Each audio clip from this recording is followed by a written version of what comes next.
Here we go. Good evening and welcome to Nice Drop Report. We are back on YouTube and Facebook this evening, and what a weekend we've got planned. Barely. A lot of chat before the show. Well, what a weekend coming up.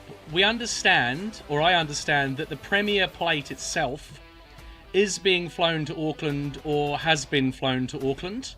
Have that on good authority. We'll have a little bit of a chat about that. The connotations are we will need a point if Melbourne City win on Saturday. On Sunday, we will need just a point to confirm being the Premiership. Do we call ourselves the Premiership champions? Are we allowed to say champions or the Premiers? What are we, Robbie, if we win? Yeah. Premiers. The Premiers. Yes. The Premiers. Because the champions have got to win the grand final, of course. Yes, Yeah. correct. Nice. So it's a huge weekend coming up. On the show tonight, Nice to report. Really excited. We've got two guests. We're going to be talking to Steve Corica, as advertised, the manager of Auckland FC, who talked to me about the season so far and was very frank about his management style, tactics, and his plan to get us to the grand final. So that one's coming up, and we're going to be discussing the Melbourne victory game in great detail before then. And then towards the end of the show, I'm not going to give away who's coming on. Another special guest who we have talked about in previous episodes, and we will wait till a little bit later. He is a world-renowned left-back, left-winger, and we have been talking about him a bit, so there'll be no surprises. But we'll keep that a little bit of a secret. Well, let's get bang into it, lads. Melbourne victory away 2-0. It was well, what was it, Robbie? You talked about you wanted a big performance. You've been banging that drum for a while now. Yeah, exactly. It was the game I'd been wanting to see for about a month. We talked about the team just not having that feel of control through a game and really dominating someone.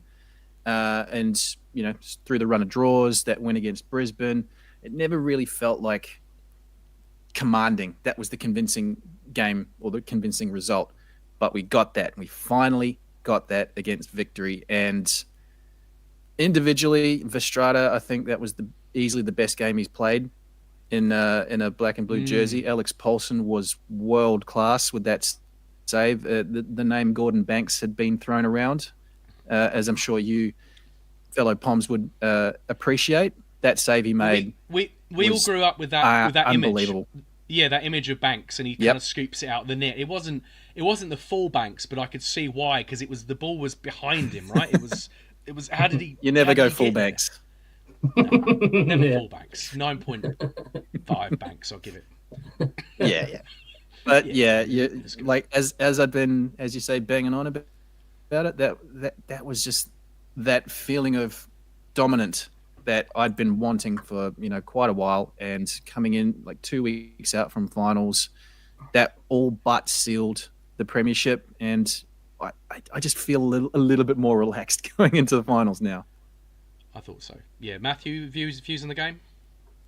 Yeah, pretty much echo what Robbie said there. It was I think we messaged as the game was kind of coming to the end, or particularly the first half. It's kind of like old Auckland. Old Auckland was back. That controlling first half that they were so good from the beginning of the season. So yeah, and what Robbie said there as well. I was feeling a little bit tentative going into these final games and the finals and everything. But that put a few things to bed. Yeah, I felt a bit more comfortable after that performance. It was very good, very very good. They looked like they wanted it. They really looked like they were up for it. Possession was good. I just rewatched the game before, and Brimmer had a really good chance 4 minutes in. I think that kind of set the tone. It was a wonderful move, and then Brimmer hits the outside of the post. And then it was kind of a bit of an arm wrestle the first half, wasn't it? It was, I didn't feel like we were on top of the game or not on top of the game. It was kind of, but we were well in it. Like we weren't. Struggling. Yeah, and keep in mind, Victory were, still a team that's in decent form. It's one loss on an otherwise what's been a very good past month and a half for that team. In saying that, I think they're in a little bit of danger possibly to drop out of the six, but just given who they've got coming up. I can't remember exactly off the top of my head. They should be okay for the 6, but that's still a very good team. The likes of an Arzani, Valupale, Mashash through the middle. Virgos is in great scoring form. You got Mitch Langerak in goal, has been a Socceroo, but a quality keeper for a long time. That's a good team. So to go to Amy Park and beat Victory on their home turf, which has only happened once before last weekend. So that's their home ground is a fortress. So the fact that we got 3 points there is huge. But that's a good team. That is a good team to play. And I feel it was even, but we got on top. It was an even half. Second half, we came out and we scored in the 53rd, 54th minute, and it was kind of everything comes through our mate De Vries, but this time a really simple one-touch pass, a volleyed one-touch pass into Verstraete, who then sort of slots it away. Do you remember the pass that he makes for the goal? Go on, Bobby. I just remember the last goal. That's gone blank. Yeah.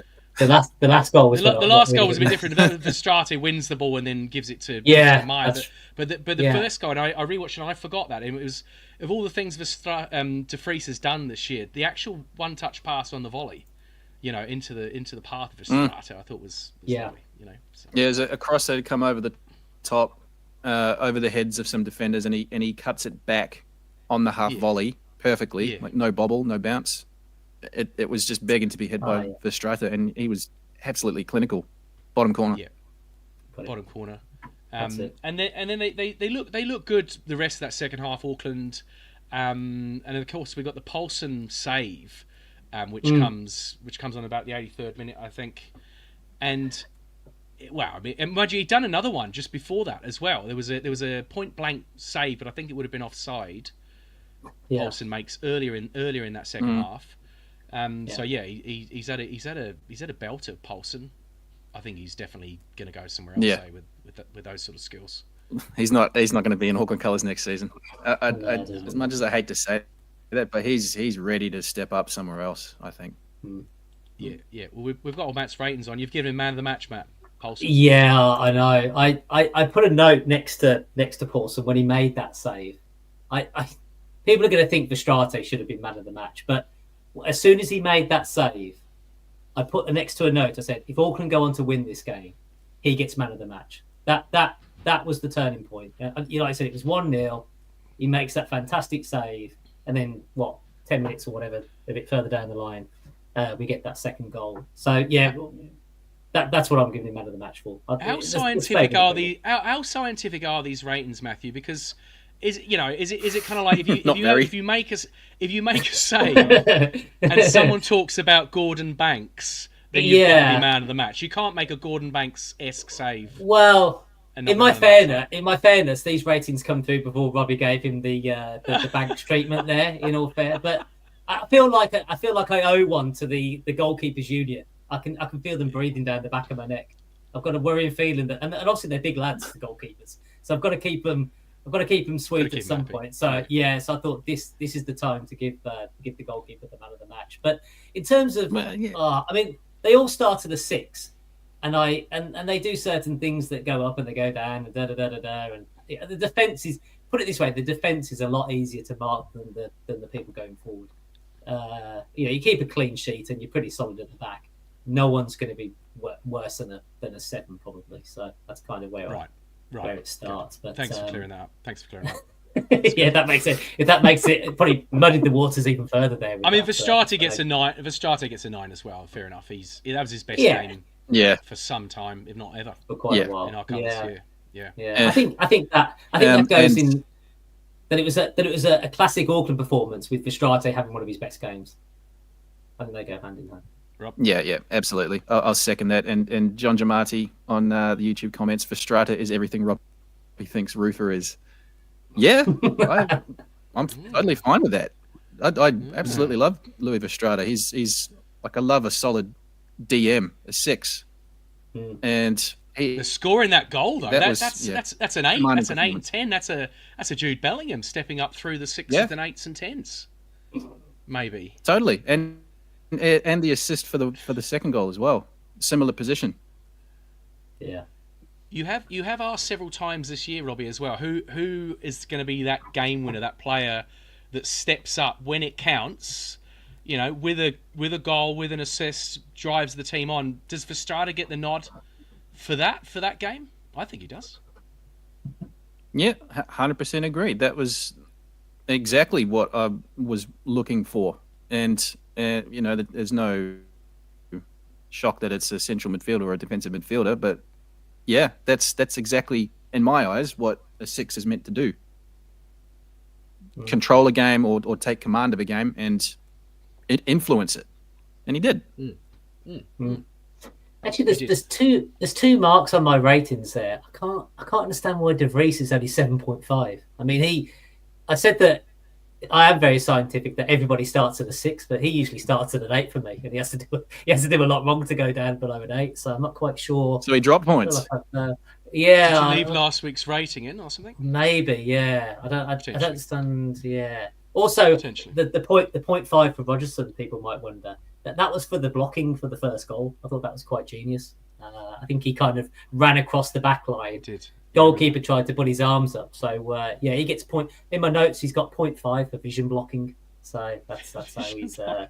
This is scientific. This is scientific. there's some method to the madness. Some kind of science. Yeah. Anyway, he scores the winner for Strade. You know, after Paulsen. I mean, basically those few moments between Paulsen making the Banksy save and Verstraete scoring a great goal. I mean, little dribble. You know, sorry, he didn't score, did he? Passed it off to Guillermo, which flicks it on to Guillermo, who puts the last one in. 2-0, solid. And then so then we have the later game, the Melbourne City game, which is an absolute belter. One of those classic A-League games that we've been hearing all about, you know.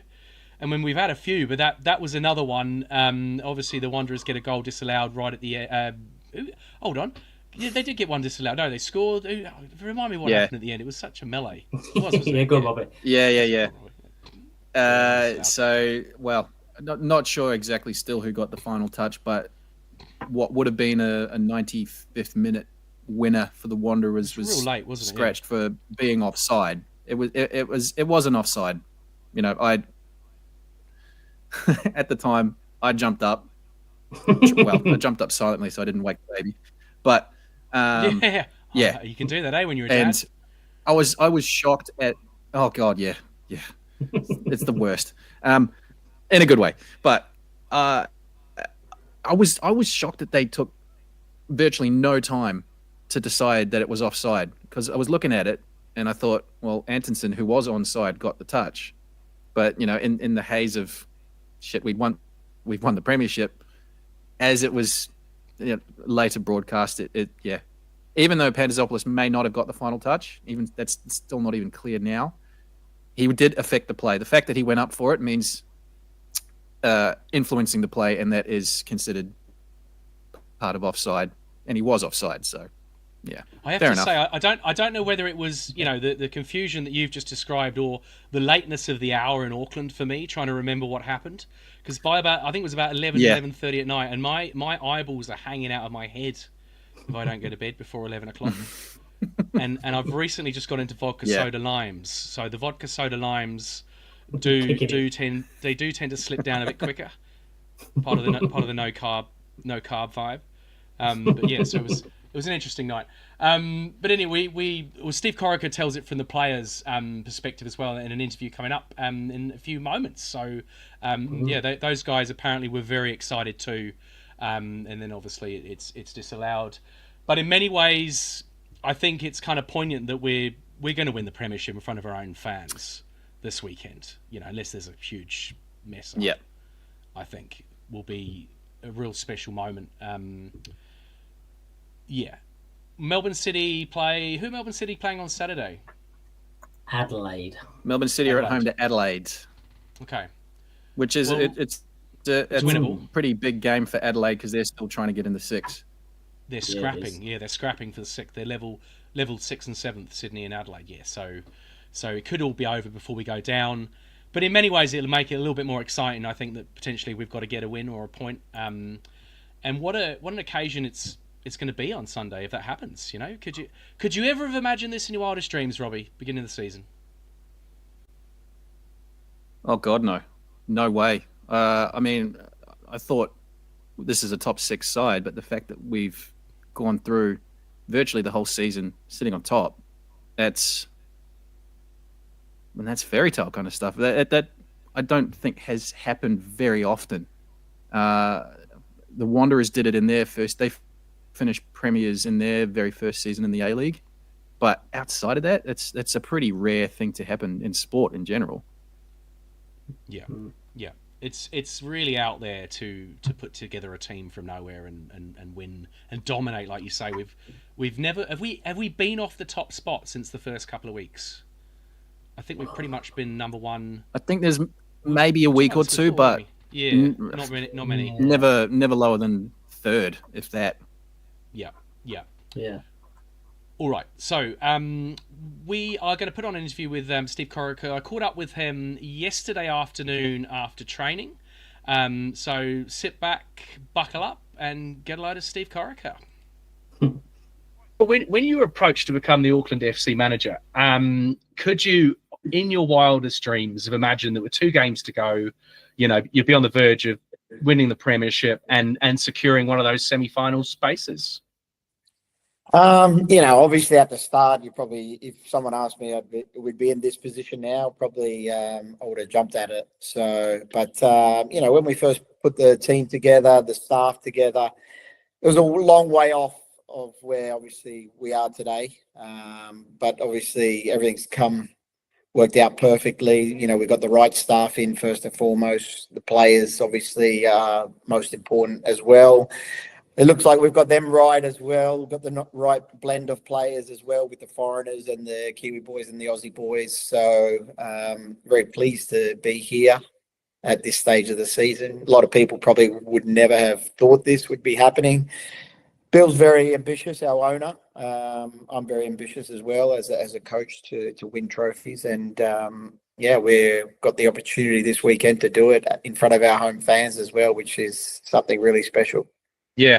Did you have a blueprint coming into this, Steve? Like, you seem to have built a team around an imposing defence, good on set pieces, really fit and strong into those last moments of the game. Was that the blueprint coming in, and then you got to find the players, or did you see the players and then kind of adapt to what you had? Well, we obviously went for the players that would fit our system that I wanted to play. I think we're a bigger team than I expected, because at one stage we weren't that big, and just really the players that we signed towards the end of the squad was, a lot bigger, like Max Matter, Louis Verstrate. They give us a little bit extra height as well, Nando as well. So we weren't a big team when we first started, but I think towards the end and when we got everyone together, that was probably one of our strengths in the end, the set pieces with the big boys causing havoc. But yeah, we sort of fitted players to the system that I wanted to play. We didn't get every player that we wanted. It's quite normal. Some, a lot of foreigners as well that we spoke to. You speak to them about a new club. There's no history behind this club when we first started. So it's a little bit hard to say, we're going to win the league in the first year when, we have never played or never kicked a football before. So we didn't even have footballs at the start when we first began. So, so it was, it's obviously things work out for a reason, and we got the players that we did in the end, and they've obviously done a fantastic job up until now. Yeah, it is the combination, and a lot of A-League kind of pundit specialists, they say you've got to get your foreigners right. It seemed really obvious that we have got our foreigners right. And I'm going to ask you a question, like, who's been your favourite signing, or is it a bit like with your children and you can't have a favourite? Exactly like your children, you can't say that.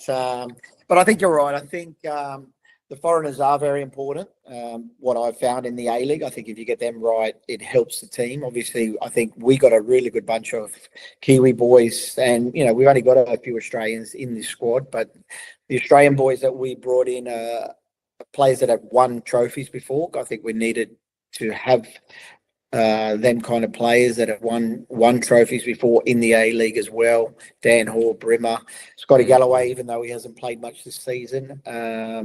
Obviously, Marley was a little bit of a late ring in once Joey left. But I think a lot of the Kiwi boys also have surprised a lot of people, I think, because in Australia, they wouldn't know them. We got Francis from eastern suburbs, from the local leagues. There's a few players from that, Cam Howison. I think they've all stood up and really done a wonderful job for us this season as well. So I think all in all, I think all of them have really gelled nicely from the start. I think they've made the foreigners fit in very easily as well, and that's real credit to them Kiwi boys as well. Mm-hmm. And one of the other secrets seems to be the fitness that I touched on. We hear all this stuff, that the information sharing with Bournemouth, of course. Yeah. Are our players as fit as Premier League players then? Is that what we're saying? Oh, no, I don't know about that. Obviously, different league. They're machines over there. I think our players are very fit for the A-League. I think it shows that. We finish stronger than other teams. Elias Bukaram is doing a fantastic job on the physical side of things. The boys just work hard at training. When we do conditioning days, we did it today. The boys come off exhausted. They've worked hard. It's probably a 10 out of 10 for a training session. So, but overall, we build them up to that, to get to that period. And, I think it shows in a lot of the games that we are stronger and fitter, but also it's the mentality as well that, they've done the hard work in training, that they know they can push themselves in games, that go to that extra level because they've done it at training. Yeah. So bringing it right up to date, a victory against Melbourne Victory last week. Yeah. We know it's kind of like all but mathematically there for the Premiership. Yep. What was it like this weekend? First of all, what did you tell the lads before the game? I mean, because it was such a big game, and we've been on the back of a number of draws. Yeah. What did you tell the lads in the dressing room? Yeah, it was. I think they all realised, Wanderers did us a favour the week before with Western United, obviously beating them. We thought they might do us another favour this week with Melbourne City, which in the end, they got a draw out of it and almost won the game. But for us, it was about taking care of our own business, and that was Melbourne Victory. And they had a very good home record. They've only lost once before. So, I sort of use that as motivation for our players as well. But also, the draws, I know a lot of people say we've picked up a lot of draws. For me, I see that, it's not a negative for me. It shows that we're a hard team to beat. We've gone 12 or 13 games now unbeaten. A lot of teams will probably lose a couple of them games that we had draws, and we showed great character. The Sydney game especially, I think we showed 2-0 down that we come back, fought back and got back into the game. We drew the game, but really should have won that game. We're probably disappointed that we didn't. The Melbourne Victory game was obviously the big one as well for us, because we knew what that could happen once we get that job done, and that's the most important thing, is just getting about 3 points. So we worked hard like normal. We kept a clean sheet, real positive, and obviously I think Louis Verstraete was one of the boys that obviously scored the goal, but also created the second goal as well to finish Melbourne Victory off. And, that was fantastic for us. Yeah, it was a big performance that was needed and a big result. And so you and the team, you're obviously watching the Melbourne City game later in that evening, where it could have pushed you over the points needed for the Premier plate. Well, did you all sit around and watch the game, or was there a kind of what was the mood that evening? Yeah, no. So we finished our game. We went back to the hotel. We were having dinner. And after dinner, everyone just hung around. We had it on a big screen, the game, watched the game together.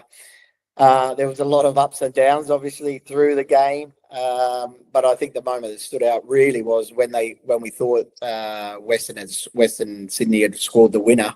Everyone erupted. Everyone jumped off their seat. We were hugging and cheering. And then, unfortunately, the referee said it was offside. So we had to sit back down and be a little bit more humble, and we'll have to wait another week. But I think there's no better way than clinching a Premiership plate in front of our home fans. I think, if you could have wrote the script, that would probably be the way we would like it to be done, because, they've been sensational throughout the course of the season. They've grown. The Port The just general public have got right behind us from the moment we've moved here and set up the team. Even though it's been 17 years since there's been a club from Auckland in the A League, and yeah, I think it's a fitting way if we can get the job obviously done this weekend. It'd be great for everyone to hold up the Premiership plate at home in front of our home fans.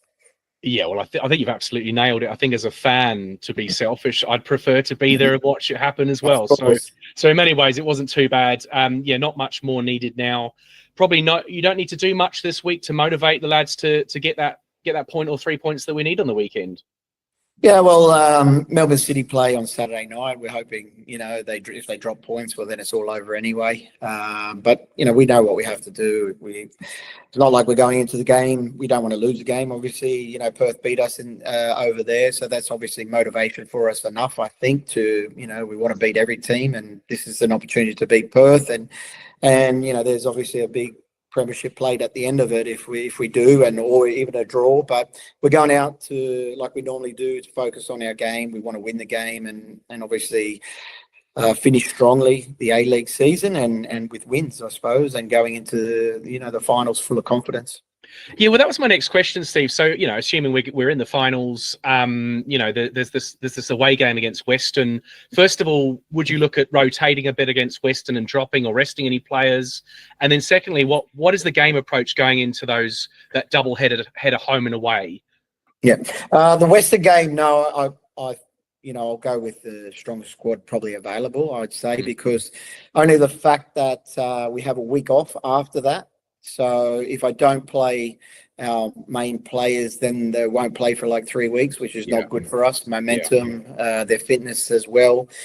So, we'll play as strong a team that we can in the Western game. Then we'll have obviously the bye, well, not the bye, but the week off. We'll work hard in that game. We'll probably get the players, probably play an in-house game that weekend. So everybody gets match minutes. So they're all flying for obviously the semi-finals. I think obviously the away leg will be first. So, I'm pretty confident.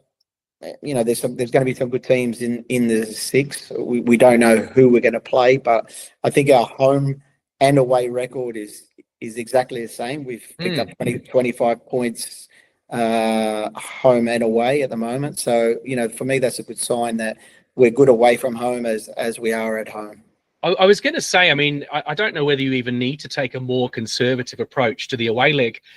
Some of the commentators the other night were saying that the thing about Auckland FC is this defence is just impenetrable, whether they're home or away, and that's the foundations for everything. So would you see a different mindset for the away semi than the home semi? No, not really. Like we're going to win the away, semi as well. That's our mindset, to go and win there. I think you have to go in with that mentality to win both games. I think we're confident enough that we can do that. If we end up in a draw, it wouldn't be a bad thing either. But I think, if we're going in with the mindset to get a draw, it's not good sometimes, just to try and hold on to that. I think we're a good enough team. We've showed that we can beat any team, especially away from home and at home. So you have to go in with that mentality that we're going to win both games and get into the final. All right, that's good, strong, positive mentality. Sydney FC, tell me a bit about Sydney FC. Obviously, we know you spent a long time there as a player and coach. How is it for you going back a couple of weeks ago, sitting in the away dugout for the first time against Sydney FC? That was very weird, I think, leading up to that, because I wasn't sure what was going to happen. Obviously, I felt a little bit funny going to the stadium on the away side. But the moment the whistle blew, you switch onto football mode and to concentrate on our team and what we can do and how we can win the game. And obviously we started very slowly in the game and we went two goals behind. But again, like I said, boys showed great character, belief as well that they can get back into that game. And like we said, we're probably disappointed we didn't end up winning that game. But it was a bit weird going back, but I'm glad it's over and done with now. Yeah. Did you, this is another question a bit off the way there, but when you left Sydney FC, did you kind of feel in yourself that you'd ever have a chance to come back and coach at the, that very top level and coach another team to A-League glory? Was that always in your mind, or is this kind of surprised you, Auckland FC?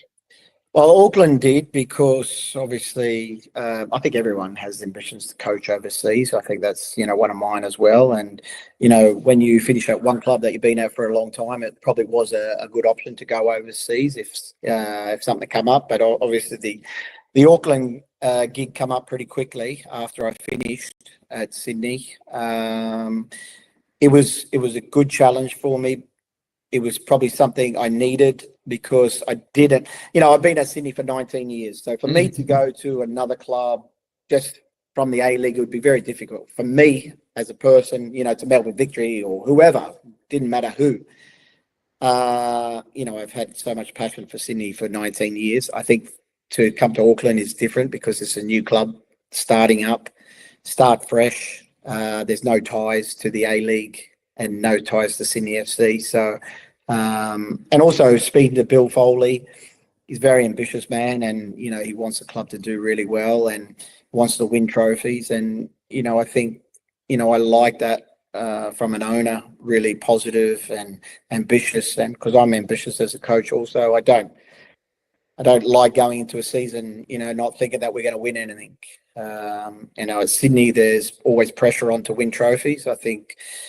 Won plenty of trophies as a player, assistant coach, and as a coach at Sydney FC. And now it was a different challenge for me to start up a new team with Terry McFlynn and see how we went. And I think so far it's been very positive, and we've got our first opportunity, like we said, to actually win a trophy. First New Zealand team also to do that is something special as well. Yeah, well, is the irony not lost on you that you could become the first Australian with the first New Zealand team to win a trophy in an Australian league? Correct. Yeah. That's the one. A lot of hard work's gone into it from the players and staff as well. So obviously, I'm pleased to have a playing group, the ones that we have, and obviously fantastic backup staff as well, doing a great job.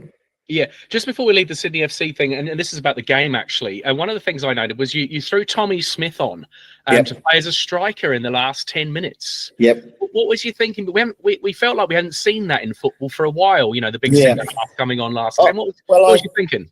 Yeah, well, thinking is normally we have Max Matter, so he gives us that aerial ability and that big boy up front to hold the ball up and to challenge for crosses. We knock a lot of balls into the box out the style of football that we play. So I thought Tommy would give us that little bit of aerial ability that we were looking for. We were really pushing for the win. And we know Tommy can cause havoc. He's a very strong boy and good in the air as well. So we thought that might be the way to go. And obviously Guillermo and the other players sort of running on Tommy and for little flicks and stuff like that. So we thought we'd give it a go. I thought he made some quite decent runs, actually. He did, actually. He did make some good runs, but also he put himself about and, won balls in the air, which was what we were looking for. Yeah, absolutely. All right, a bit more general now. Look, there are many different types of football managers in professional football. We've got the motivating managers, the ballers who yell at the players, the managers that change a game on a whim, those that stick to their knitting. They're a bit more about process. They know what works and won't change it. Where would you place yourself in that kind of area, Steve?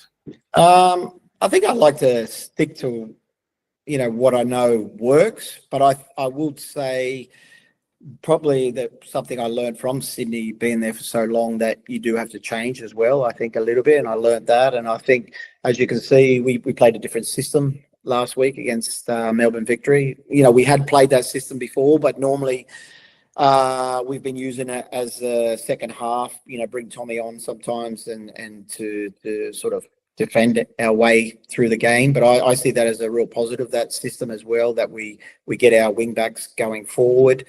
So I think, we played that at the start of the game last time, when normally we've been using it in the second half, and it's been working extremely well. So I've been a little bit more flexible, I think, since I've been here in Auckland and changed a few things. But, you must know your players and know exactly what works for them.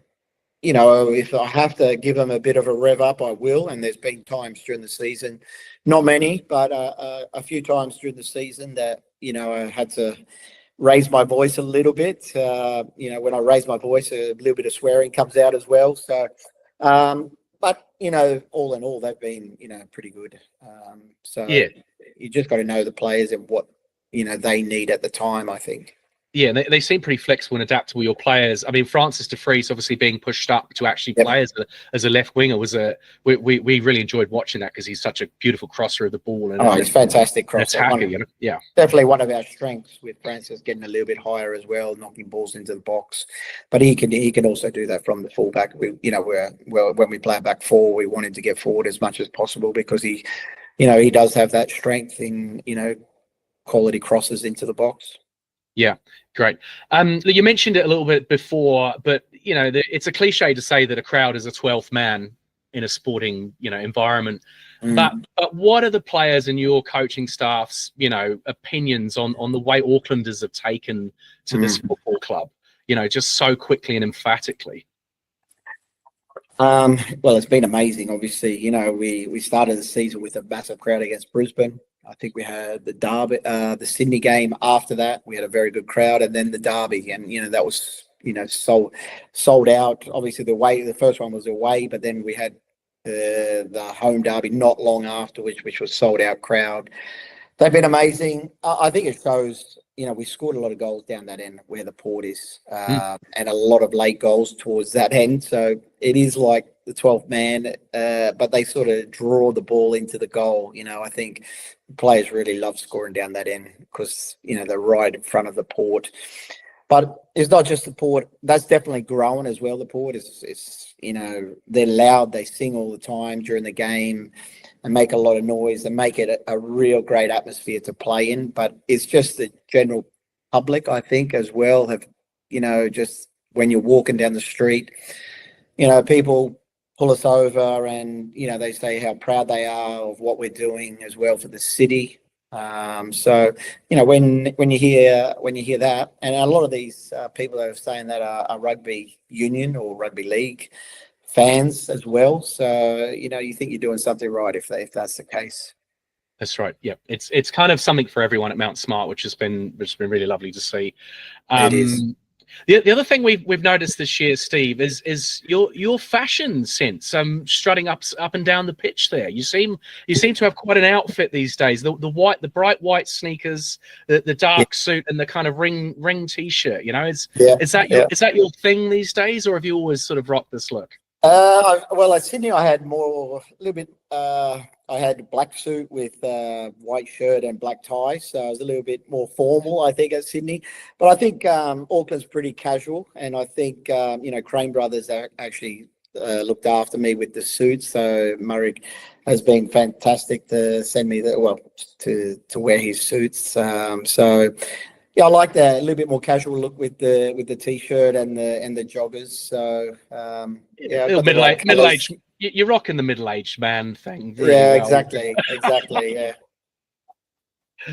Great stuff. All right, Steve. Before you go, everyone on the podcast has to usually do a prediction for the next game. Prediction for Sunday at home against Perth.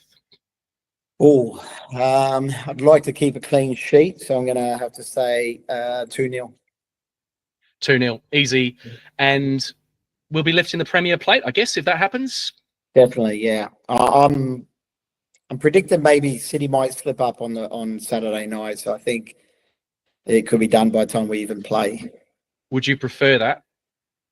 I think it just there is less pressure, I think, on the players, but either way, it doesn't matter. Like you said, there's a lot for City to do still, the amount of goals that they have to catch up, and that's, providing that we lose both games. And I think I've got full confidence that that's not going to happen, and, we'll get the job done on Sunday at Go Media.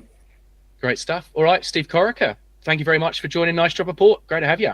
Thanks, Dale. Priya. Right, Steve Corica. What an interesting interview. Wow. Well Awesome. done, mate. That was great. Yeah, so good. Really good. I think I love the fact I got in the question about why did he bring Tommy Smith on with 10 minutes to go and play him up front. I think that was my favourite question of all of them for some reason. I needed to know. I think, well, actually, was gonna say, I think maybe I've got some quite funny points to make. I thought you made some really good questions, but I might leave. Robbie can maybe do the serious stuff, and I'll come in with the light-hearted stuff, maybe. Oh, I didn't really have any of the serious stuff. I thought that was fantastic. That was I think, Steve's generally, in past interviews, certainly for the TV broadcast, he's very kind of play it straight, keep a straight bat, all that sort of thing. He seemed very open and very, very engaging. Not that he's not usually, but that it had a different feel to it. So I can only credit you for that, Dale. That was fantastic. And just on the comments, our mate Auckland FC on the YouTube, good that he actually gave a prediction. Normally they avoid it. And I was surprised he actually gave us a score as well, yeah. He gave a score, but also going back, talking about the semi-finals, he's like, we're going away to win the away leg. Like, we're going to win the away game. I mean, that was... Yeah. He talks like they play, they look confident. Steve's talking confidently. Yeah. It feels good. This all feels good, Yeah. And like you say, with his dress sense, he's confident. So he knows what he's talking about. Yeah, he does, yeah. That's right. I was just trying to get some tips, I see Steve bowling around in his sneakers, the middle-aged guy. I thought I'd have some of that. My the things that I picked up was I quite like Robbie. You weren't alone jumping up and down. It seemed like the whole of the Auckland football team were jumping up and down when they thought that goal. So you weren't alone wherever you were, thinking that was it. It was signed, sealed, and delivered, and didn't have to do anything else. Yeah. Yeah, I was curious to know if the team were watching it together, but yeah, that was great insight. And the other one I quite liked was I just loved the myriad of options that you gave him when you asked him what type of coach he was. I do that. Sometimes I give them too many options, I think. Yeah, I have to pick one.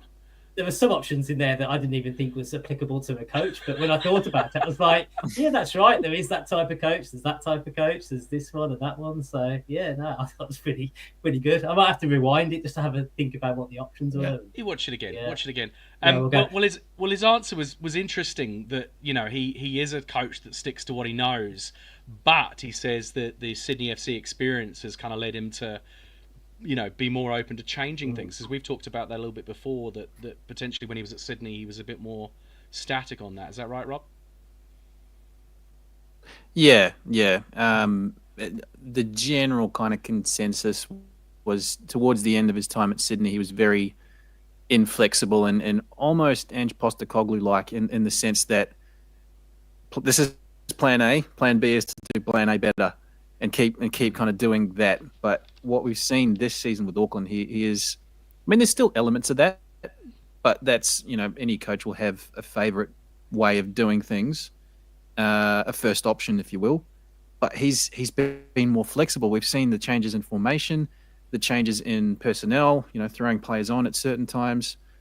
That's a great sign of a development of a coach. And he said he's got ambitions to go overseas and try his hand at coaching. You need to be flexible. You need to have several different ways of attacking and defending and basically just playing the game in general. So he's developing as a coach. And he also mentioned as well his record. Sorry, that's the notification. It's my dog's dinner time. But yeah, I saw it today. So he's won 2 championships as a player, 2 as a coach, and 1 as an assistant. And as far as success in the A-League goes, he is certainly on the Mount Rushmore of most successful players or coaches to be involved in this competition. So we've got gold on our hands with Steve Corica. I think so. Just to wind that back a bit, Rob, you've got AI to remind you when to feed your dog. Is that what's happening in the background, or was that a real person? No, we've got an Alexa, one of those. An Alexa. Wow. Yeah. My phone's beeping a lot when it rains in Auckland at the moment. When it's rainy and windy, we get beeps from the civil defence people. I wonder whether it was a similar thing, but I just had one telling me there was a fire somewhere across the city. I know it's getting a bit much now. At least I'm not getting messages telling me where to feed the dog, though, I guess. That's the next step. Might be useful. My wife set that up, not me. So I useful for the dog, probably. Yeah. Yeah, Steve Corica, And also, I love the slight dig at the rugby heads. You know, even the rugby lads are stopping me in the street. You know, saying well done, Auckland FC. Yeah. So that's nice. That's Good nice. They're turning. They're coming with us. Yeah, well, I mean, he's got a point. Like, if he's getting cut through to non-football players, or sorry, not football watchers and fans, particularly in a country like New Zealand, that's huge. Mm. Yeah. Oh, it's incredible that Auckland FC is getting that level here. It is really quite different. So, yeah, and he's pumped for the semi-finals. His game plan is clear. You know, there's no concessions for playing away from home. Do you believe that, Robbie? Do you think he might be a little bit more defensive on the away leg? Too early to talk. So. I mean, I guess maybe, a little because, bit. Yeah, we don't know who we're playing. Yeah. It perhaps depends on who it is we're actually playing against. But I would have thought if you can go on the road and get a great result, score a couple of goals, bag a win, doesn't that make it easier for the second leg? So why would you go out with the intention of being defensive? Yeah, I don't think he would, and I think he would take, and we all take heart from this Melbourne victory, but also the Sydney FC comeback. I mean, they're two of the better teams in the top six. So yeah, I think there's no reason why there would be any changes to tactics.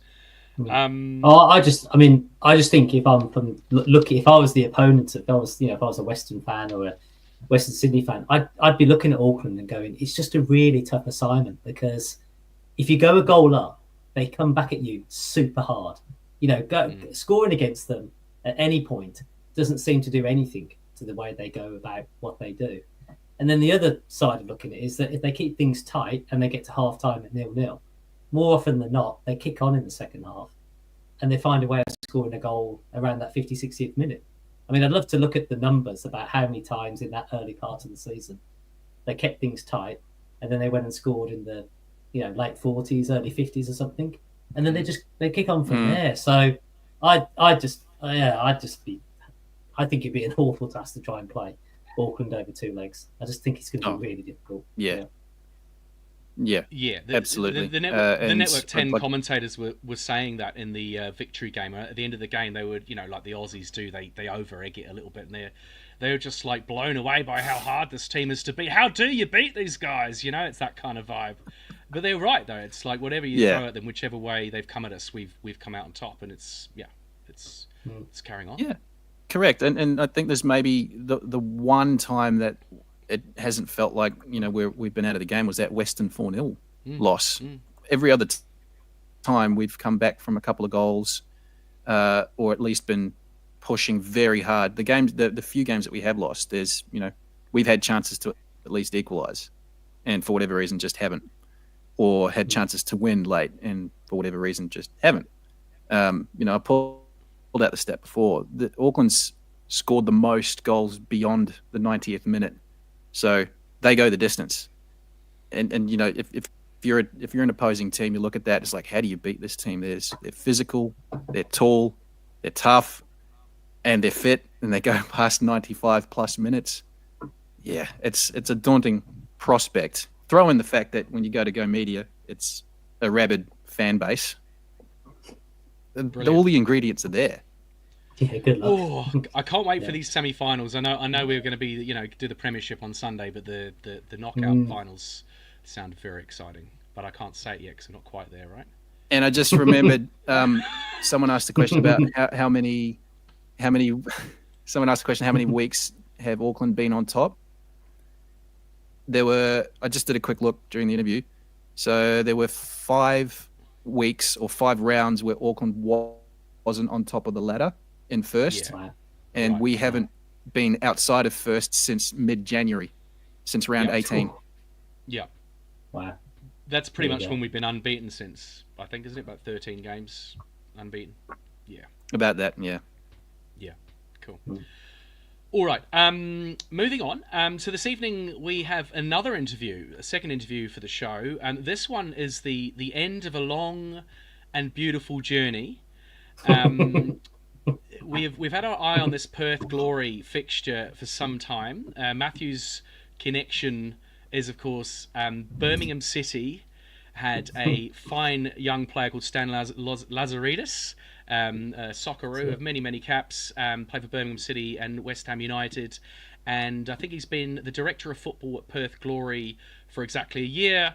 We made plenty of inquiries to get Stan on, and finally today at around lunchtime, Robbie managed to track down the comms guy at Perth Glory, and we have Stan coming on. So that's why Matt is starstruck tonight. Are you still feeling starstruck? It was only a few hours ago we did this interview. I am. Yeah. I don't think I have. No, I think it's going to take a while. I think it'll continue all the way through to the weekend. All right. Awesome. Well, let's stick Stan Lazaridis on, talking Auckland FC, talking Perth Glory, talking Birmingham City. We've got it. We're ready to rock. All right. Well, Stan Lazaridis, Director of Football at Perth Glory, thank you very much for joining us on Nice Job Report today. No, thanks, guys. Thanks for having me on. It's been a tough old first season, that's for sure. But there's a lot of things, I'm sure we'll get into it, that we've been able to do in the background that, will come to fruition for next season. But certainly great to be back in the game. And this club is a good club, and it's gone through last few years have had some hardships. So, we're hoping to turn that round and move onwards and upwards. Yeah, nice one. And I understand you've just come from training, so you're director of football, but do you get out there and still kick the ball about, Stan? I'd love to. Look, having watched the boys this year, there are moments on the left there I just think I'm at St Andrews again or something like that, and I'd love to get back out there. And but look, it's this season's been tough in the fact of a lot of young players, a lot of inherited issues, and it's not picking on any players. It's the contracts are contracts. It's just they needed a turnover, a change, and new beginnings, and so we felt we're probably over the worst of it. And certainly in the second half of the season, we played some good football, but just the points unfortunately didn't come. But all in all, there's some really good signs going forward. It's funny you mentioned about being hands-on, Stan. I remember I called the games up in Darwin, the Australia Cup playoff games. I remember seeing you on the sideline in the benches celebrating the goals. At one point, I saw you run on and be like a physio, stretching out cramp for one of your players. You still have the puck, don't you? Look, I forgot where I was for a moment, and these are young kids. We signed 7-8 young kids, 17, 18-year-olds. Their families are entrusting you with them. And, it's like when they got injured, I'm like, is he all right? He's done his ankle. So I just ran on. There was no sense of awareness. I was like, and then afterwards, someone said to me, "You're not allowed to do that, Laz. You can't do that." I said, "Really?" Okay, but he was, and then I thought about it. I must have that many messages going, "We loved it. We loved it. You're running on the field." I look very passionate. I guess, the way I played, I think I always played with heart and passion and entertaining. I always wanted to entertain the crowd, and I was really engaged with the supporters. I found my home at the Blues at Birmingham City, and my phone. He's got on you, Matt. We've got a big Birmingham City fan here today, Stan. It's look, I was never motivated by money. Money wasn't the first thing for me. It was always, you do well, the money will come. And for me, it was always, I just wanted to leave the field knowing the fans got their money's worth, or that you put a shift in for them. And it's probably why I associated really well with the West Ham fans. And then I was sold to the Blues, and I had two clubs over 13, 14 years, which is very rare in today's game. So it shows how it's different now. And it's just the dynamics and the way it's moved. But what I want to bring back has been I want that kind of that connectivity again, that players know that they go out in the field and they're representing their clubs. They are there to also become favourites, almost for the fans to adopt them in as, they're part of their life. And when you have that, it's the best feeling, it's that you can do no wrong. And so, these things are happening in the background for us as well. All right. Well, that's a really interesting segue into the connection of football, Stan. You see behind me, I've still got my picture of Paul Gascoigne. I was a Spurs fan. I grew up, and he was the love of my life for about 20 years. And we're sort of building something here with Auckland FC. As you know, we're a first season club. Really kind of gripped the city and New Zealanders. What's your, you guys over in Aussie and obviously Perth haven't had a great season, but what's your view on how Auckland FC have come out of the blocks this year? Magnificent. Look, it was expected they were going to do well. And I for me, straight away looking at the players that were getting in, the funding, starting off a blank canvas, you're thinking, look, this side should be top 6. Steve Corica, I know Stevie well, Danny Hay, the Terry McFlynn in the background. They got their structures right, and and they got a good core of players. In financially, they had the money to kind of use $7 or $8 million. So you expected them to be in the 6, but to be honest, I didn't expect them to be top of the table and strong and powerful like they've been. So that's a big credit. I have to say the engagement of the fans, how good is it when you see, 20,000 people, you see them against the Wellington Phoenix. And there's this air of excitement at these games, even if Auckland are 2-0 down, they're never out. They somehow get back, and that's that confidence. They believe that they can get back in any game. And so they're hard teams to beat. And, we actually beat Auckland, believe it or not, at home. It was one of our best games. Sorry, guys. But, and we played really well that day. And so, when we look at Auckland, it's almost a reflection of looking at Perth Glory in its heyday. And I think we are a big club. Perth Glory is a big club. And we've got to build that back up now. And, we're active. We're aiming to bring in some big key players for next season, and so we want to be. We know in this league there are no easy games. Bottom can beat top. Clearly, you look at Brisbane now of late; they're playing some really good football. So even though on the points table it's big, but in performances, there are moments in games, and I think we haven't managed those moments. Whereas in Auckland has. They get their opportunities, they take them. There's numerous goal scorers. They got high work ethic, really strong, solid through the spine of the side. Great goalkeeper. And so, I guess when you really analyse it, there's no surprise why they're not at the top. But it wasn't what I thought was going to happen at the start of the season. Yeah, it's been an unusual season. Birmingham City, Stan. I want Matt to come in here. He hasn't said anything yet. He's not said it. I think he's a little bit starstruck, Stan. No. Matt's not often short of words, but yeah, I mean, Matt, you got some questions for Stan? Compose himself. Wow. Where do I start? Oh no. I mean that 03 team was my team. That was the team that I always. You had a good side. It was a fantastic side. Oh man, yeah, you did. I mean, I quite like your point when you said about that connection between trying to keep it to the A League, and that's not 1 to 2 much off the Blues, but just that game when you played against Auckland, I could see something there with Perth. I felt like the players were to grind out, because it was that kind of game. You got the goal, and then you really had to grind away and make sure that Auckland couldn't come back. And hey, a lot of teams haven't been able to do that. Auckland are a fantastic team when they go a goal down. Can't say that for many teams. So I thought maybe that was a time where Perth would kick on, or would be something to harness from that game. You're probably right, Matt.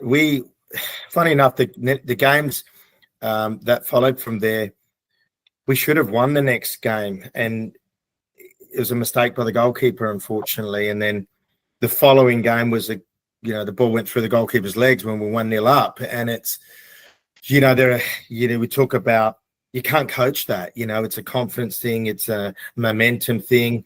I do think Auckland, the way they started, particularly the home games, they had this run of games where they had 4 or 5 in a row that they just got the wins on the board. So that the benchmark was set, and they just had that confidence. And we just haven't been able to kick on when we've got a good gutsy result. We beat Adelaide last week. The game could have been 7-2, to be honest. But the signs are really good there.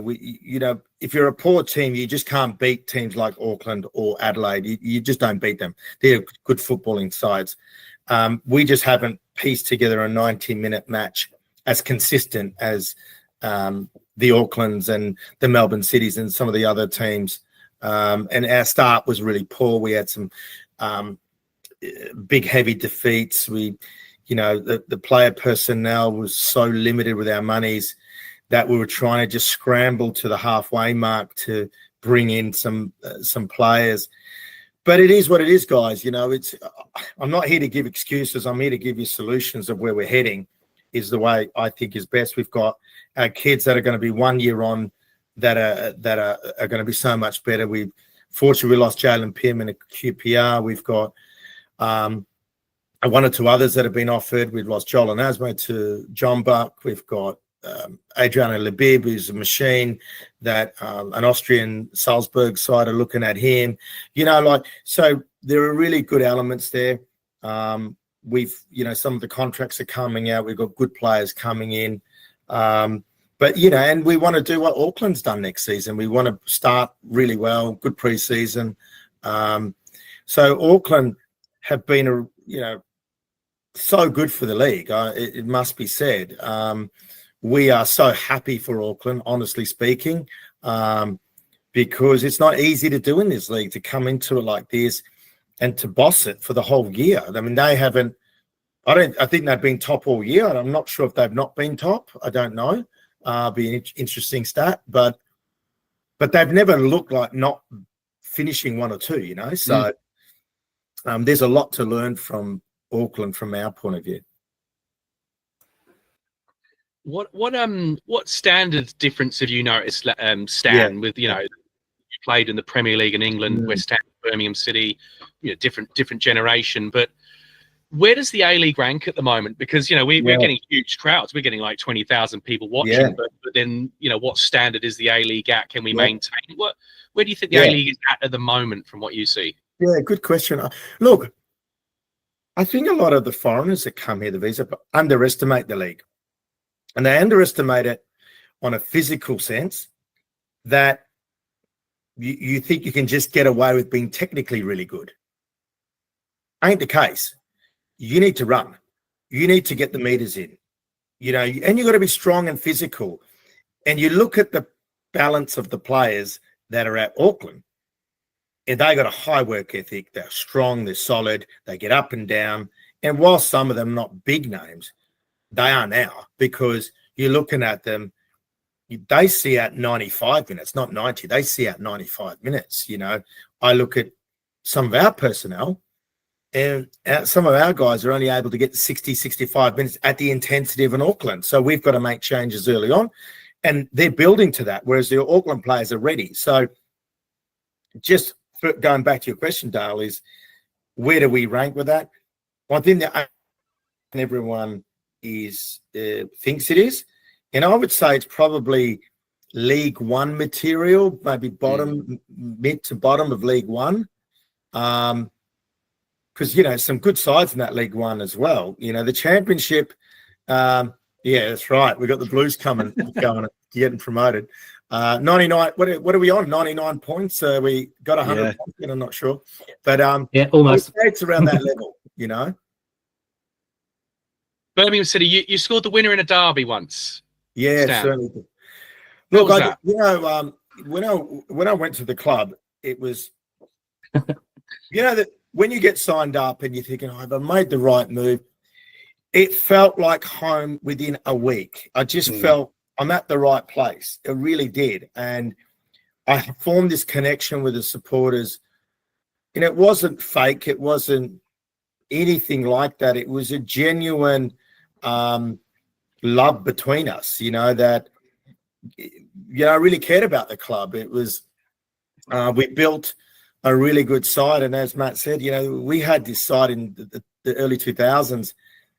Geez, we had some good players. We played some really good football. The supporters were on board. It was even when we didn't win, we still played a really good brand. So I forgot your question now as I'm coming back to it. No, this is fantastic. This is absolutely fantastic. He scored against the Villa. That's all that matters. The Villa, yeah, going. So then, the supporters. I bump into the supporters, and I said to I said, "What's the expectation, guys? What are you wanting?" And they said to me, they go, Stanley, just beat the Villa, okay? Just beat the Villa and stay up, and we'll love you. And I'm like, really? Is that easy? Sorry, my accent isn't as good, Matty, but Anyway, I hadn't realised just how important it was until we actually beat the Villa, and it was like the keys to the city. It was such the smiles on the faces of the Birmingham fans, and they've been suffering for a while to get up into the Premiership. It's the best thing, I can recall there were many games, but I can recall a game we played Liverpool at St Andrews, and I was having a really good game. I think we beat them 2-0 or 2-1. I set up both goals. Clint scored. Morrison. It was one of those games, and I remember it was like 92nd minute, 93rd minute. Sorry, Dar, we're going off Auckland, but it's got relevant. I'll just have a sleep out the back here. Right. And it was a 93rd minute. Name was in the bag. 2-0.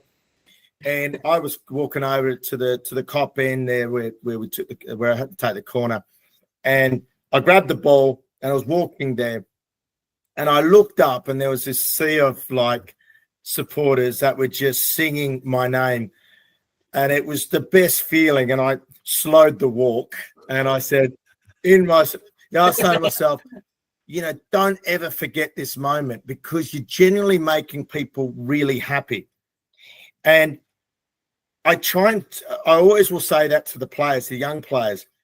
When you have that, you got everything. Everything else will flow. And I can see a genuine love of the Auckland supporters that are happening with this current group of players. They're starting to associate. And I know with myself, I had that connection, and I know we're going back and forth, but Auckland are doing something special there. And, it's a club that you want to be at. And that's where I want Perth Glory to be back. We were that club. We led that club, and Robbie, you'd know that. And we've got a bit of work to do, but it's coming. We're going to be really competitive next season. And we want to push. We want to, vie for that top 6 like all the other clubs, and we don't feel we're that far behind. Yeah, that's lovely, Stan. And you're right that football creates this incredible passion and connection that, unless you're a football person, you might not understand. My father-in-law used to say to me, if you don't love football, you've got no soul. He's a Liverpool fan, so they would know, right? And it's kind of we're seeing around the streets of Auckland kids with these Auckland strips on everywhere, and I'm thinking like Matt is with the likes of you and Christophe Dugarry. He told me was another one of his favourites, and me with Gascoigne and Robbie. Who's your favourite fan? Robbie Savage. That's right, Robbie Savage. Kenny Cunningham. Yeah, we had some players. And when you were a kid, I think particularly we're all old men now, but when you were a kid, you particularly remember those moments and those, they're your idols. And so you're right, it's a real privilege. And I'm seeing a lot of the Auckland football, the Auckland players, that same thing's happening now.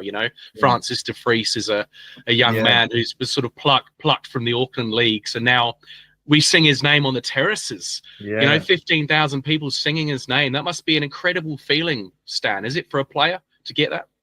Look, it just means you're doing something right. You're performing on the field, making people happy.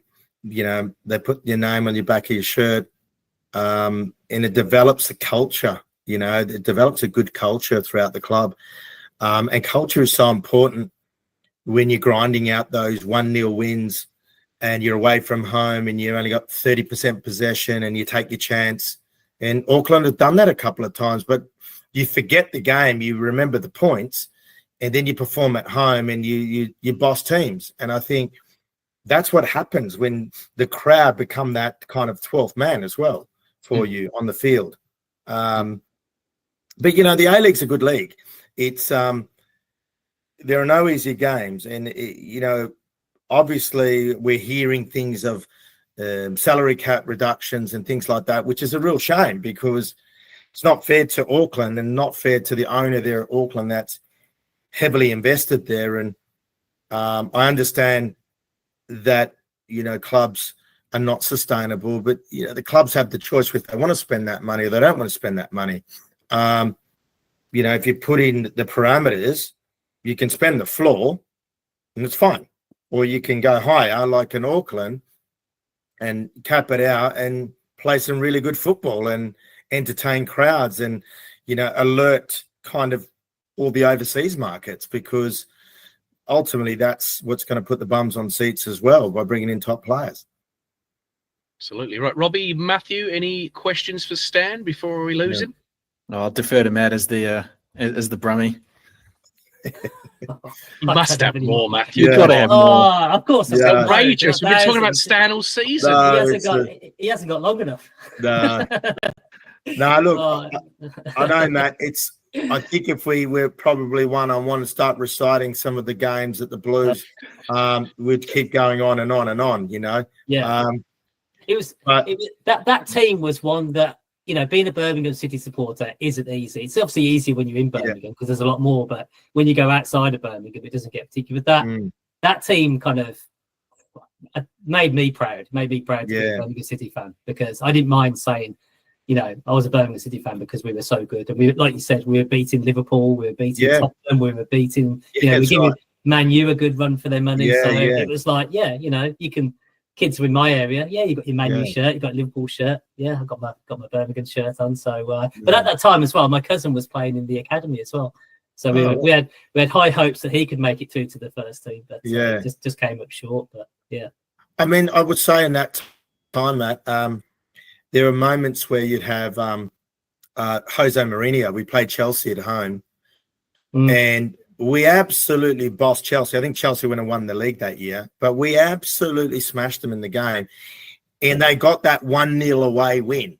They scored, they had a couple of chances they scored. We must have had 8, 9, 10, and it just didn't fall for us. Yeah. We had all the possession, we had all the play, and it was one of those games, and you left the field going, how did we not win that game? How did we not get something out of that game?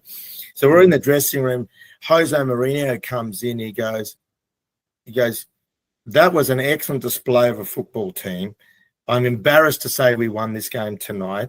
And he went and shook all our hands. He goes, you guys, because I'm going to be watching you guys this year, is really pleasing to watch. You know, like when you get a manager of that caliber coming in, and that just highlights that those years, Matty, you know, where we were really good, and particularly at home were hard to beat. Beating the Villa a couple of times was also good, you know. But there was this the hope of the fans and coming to the game. It was always like, we're going to win tonight, and generally have this confidence. And Dale, that's what Auckland's got. Auckland's got that. They go to every home game. You know, they believe they're going to win every home game, and they're developing this fortress there.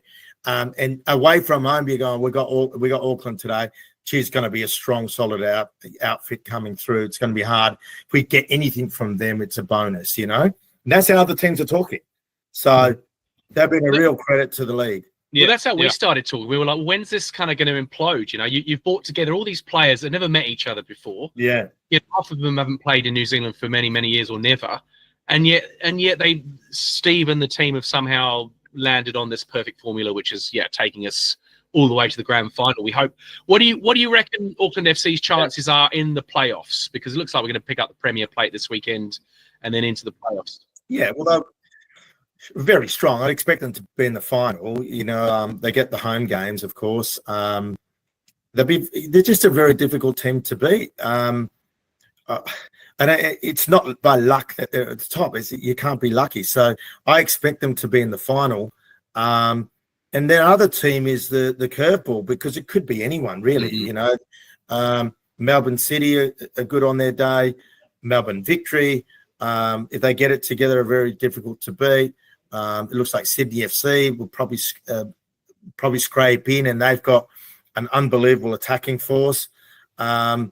I think what I like about Auckland is they're well balanced all throughout the park, where the other teams, there's a weakness somewhere, So that's why I think Auckland, they should make the final. And then, on a grand final, it depends who turns up on the day. It depends, you just need,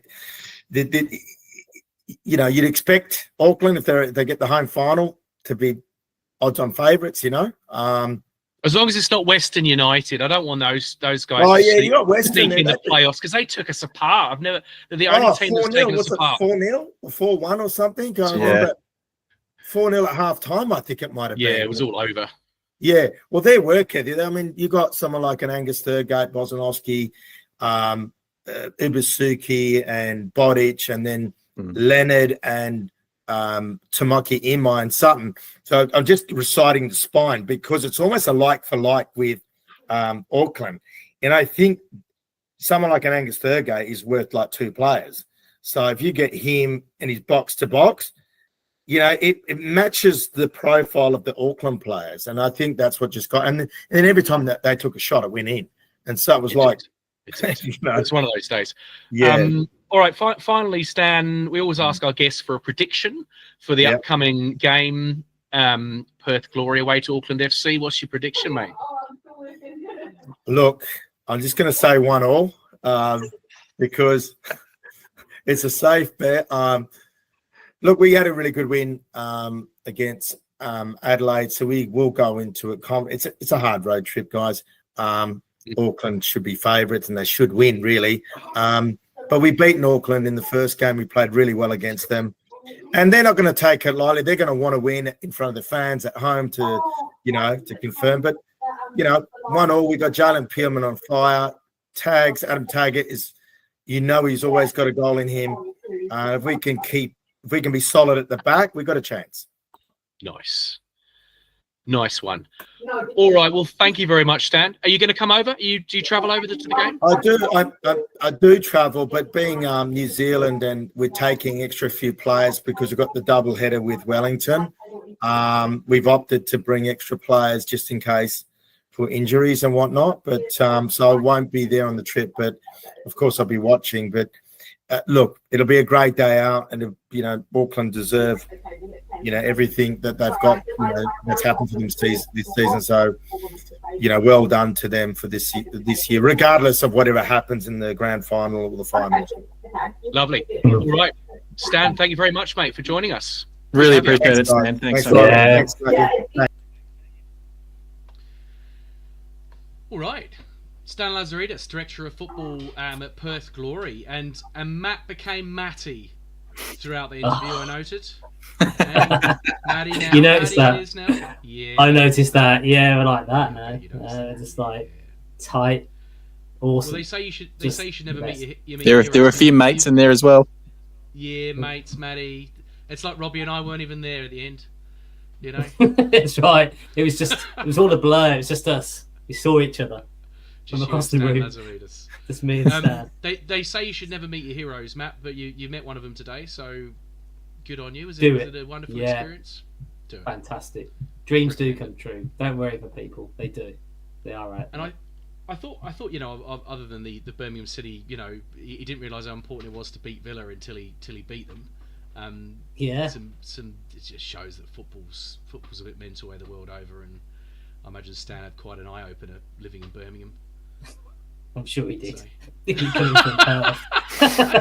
I mean, he has moved completely to the other side of the world, but it must have felt like he was on the other side of the world. It's really the other side of the world, Birmingham, isn't it? It really is. Yeah. So, and very knowledgeable, Stan, as well, about the A-League in general. I thought, detailing the Western spine there. I thought he seems to be. So he's been in the job a year. Is that right, Director of Football? think we said a year. Yeah, about a year. And I mean, you kind of want your director of football to be across the league that you're playing in, but Yeah, he's very knowledgeable, very engaging as well. Like I through that chat, you see it come across, and you know, I had the pleasure of producing him for there was a Socceroos World Cup qualifier about this time last year, and just having to chat to him, you know, in the lead up to that game, and just every time I got off the phone with him, you felt like I just felt invigorated, and you know, he's such a great talker, and he really does big you up. So yes, I do have Stan Lazaridis' phone number, Matt. So nice. Just be careful. Send it. No, don't actually. No, so Yeah. a great talker, and he said he wasn't travelling over with the Glory squad. It sounded like there was a few players that they'd rather take over than Stan.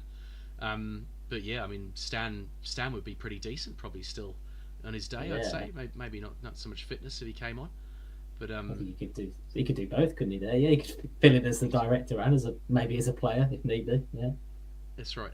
So Stan's prediction for the game 1-1. Stevie Corica early. What did Steve say? He said we win, didn't he? Was it 2-0? He said 2-0. 2-0, yeah. That far back. 2-0. Well, I'm gonna go with Steve. I'm gonna say a few goal 3-1. I'm gonna go for my prediction 3-1. I'm hoping for some reason I like a bit of jeopardy. I don't mind Melbourne City winning on Saturday, and it going to the game at Mount Smart. I think would be, I mean, just for selfish reasons, you know, like nice bit of jeopardy. But we take it out. I know everyone else is like, nah, it'd be better just to have it in the bag. Get it. But yeah, I think we'll win. I think we'll win convincingly. We're on a roll. We're gonna do it. Who else wants to have a go at the prediction? Go on, Robbie. Matt, you go first since you complained about me going before you last time. So you go but first. This is even more difficult because I've got the Stan Lazaridis effect in place now. So I don't want to just come on here and say, he's glowing. Yeah, I am. I'm glowing. Auckland nick it 1-0. 1-0 to Auckland. Because after listening to that interview, I think I'm probably going to have a little bit of a soft spot for Perth Glory now. I think that'll be the second result that I'm always going to be looking out for now. So yeah, I don't want them to come all the way over here and get absolutely hammered. So 1-0. All right, Matt's having a bromance with Stan. That's all good. I am. Yeah, that's right. Robbie, I think it'll be comfortable. I would like to see a 2-0. I'd be happy with that. I think nicking it 1-0 would be a step backwards given what we did last week with victory. I will throw out with the Glory, they're rested. They had the bye last week. Put 4 past a very leaky Adelaide side. So they've got a bit of confidence. Jalen Pearman, who Stan name dropped in there, he's off to QPR at the end of the season. He's an outstanding young talent. Adam Taggart's quality up front. But I think with what Auckland's done and, you know, being on the edge of winning this Premier's plate, I think there's a big step up in quality for Perth facing this Auckland side, and I think we should be comfortable. So, yeah, a couple of goals. YouTube, Auckland FC says Auckland win 3-0 as well. So, yeah, conclusive from us. Hopefully a win. And, yeah, we will be the Premiership plate winners. And we know or we believe that the plate is already in Auckland. Robbie, you're my contact for this. I'm not sure when it travelled exactly, but I know it was going to be at the stadium on the day. I don't know when, but yes, my sources at the APL did say that it was had a seat booked on a flight and was making the trek across the ditch. Now, does the winning team have its name engraved on the trophy? Will there be an engraver at Mount Smart on Sunday? You know, like I'm not actually sure. I don't know. I don't That's a good question. Yeah, know what they do because it's a very good question. It might do. Yeah. They must do because that's what I think. Is it the FA Cup or the Champions League? Sometimes they zoom in on the engraving. Yeah. You know what I mean. Yeah, they did it to the Open, for the golf. There's always They a little do. camera over the old man's shoulder, and he's there. It's a thing. It's a thing. Yes. Let's hope so. Yeah, we're pretty much there. It's two amazing interviews. Really enjoyed talking to Steve and talking to Stan. Unexpectedly, Stan came through late. Glad you two boys could join me for the Stan interview. And yeah, well, I hope everyone out there enjoys the game this weekend, and we get the result we want. Matt, Robbie, you guys going to be watching, I'm sure. I'm going. Yes, absolutely. There you go. There's the last there. exclusive of the show. Matt is going. That is the big news. I'm going to. I don't. Robbie, you got to work? Are you going to work? Oh, go on, Matt. Sorry. What is the news? Oh, I just remember jumping on the website and booking a ticket, but I'm gonna have to have a look because I've got absolutely no idea where I've booked the ticket for. I'm gonna have to try and jump and remember as where. As long as it's Oh, Go you're Media hopeless, mate. Stadium, right, Seriously. on Sunday. Yeah, I booked a ticket for Saturday for the Blues, knowing my luck. But I think you'll be the Warriors probably. I'm in the South Stand. I think that's There you go. Port stand? You're down with the Port. Yeah, I'm in with the lads. Yeah, I'm in. Big game. I'm going down with all the kids. It's going to be great. Wherever you are, enjoy the game. Up the Port. Let's do it. The Port. Premiership plate here. We Up come. the Port.